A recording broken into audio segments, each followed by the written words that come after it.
INOX wind 147 रुपए के आसपास ट्रेड कर रहा है। वायदा कारोबार में है, लेकिन आपको निवेश के लिहाज से डिलीवरी खरीदनी है। 1 से 2 साल के लिए निवेश करें। हर एक 15% फॉल पर आप SIP कर सकते हैं। टारगेट रखें इसके लिए दुगुने के आसपास के 190, 225, 275 तक के टारगेट के लिए आप निवेश करें। इंटीग्रेटेड विंड एनर्जी कंपनी है ये। विंड टर्बाइन जनरेटर्स और EPC सॉल्यूशंस देने वाली कंपनी, और अब ग्लोबल फुटप्रिंट अपने बनाने जा रही है कंपनी। आइनॉक्स विंड एनर्जी के साथ इनके मर्जर्स की वजह से इसके फाइनेंशियल्स काफ़ी अच्छे मजबूत होकर निकल कर आए हैं। 30 जून तक के जो डेटा है उसके मुताबिक 3 गीगावाट से ज़्यादा की ऑर्डर बुक ऑलरेडी कंपनी के पास है।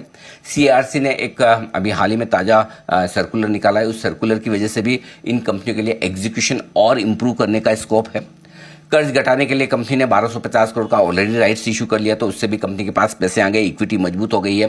ब्रोकरेजेस का ये मानना है कि कंपनी एक बढ़िया टर्न अराउंड के लिए तैयार है। और ऐसा मैं क्यों कह रहा हूं, क्योंकि 7 साल बाद पहली बार कंपनी वित्त वर्ष 2025 में, मार्च 2025 में प्रॉफिट में आई है। तो अब लॉस से प्रॉफिटेबल कंपनी हो चुकी है। और पहली तिमाही का जो रिजल्ट आया उसमें कंपनी ने वित्त वर्ष 2026 के लिए मजबूत गाइडेंस दिया है। मार्जिन का 17-18% से मार्जिन बढ़कर 19% की तरफ बढ़ेंगे। इस साल की शुरुआत से स्टॉक में 20% का करेक्शन हो चुका है, तो अब वैल्यूएशन थोड़े से रिजनेबल है। तो हमें लगता है कि यह FNO स्टॉक होने के बावजूद इसे कैश में खरीदें, डिलीवरी में खरीदें, डीमैट अकाउंट में रखें, निवेश के लिहाज से लें। जब भी बाजार कमजोर हो, निवेश करने का मौका बन सकता है आपके लिए आइनॉक्स विंड में।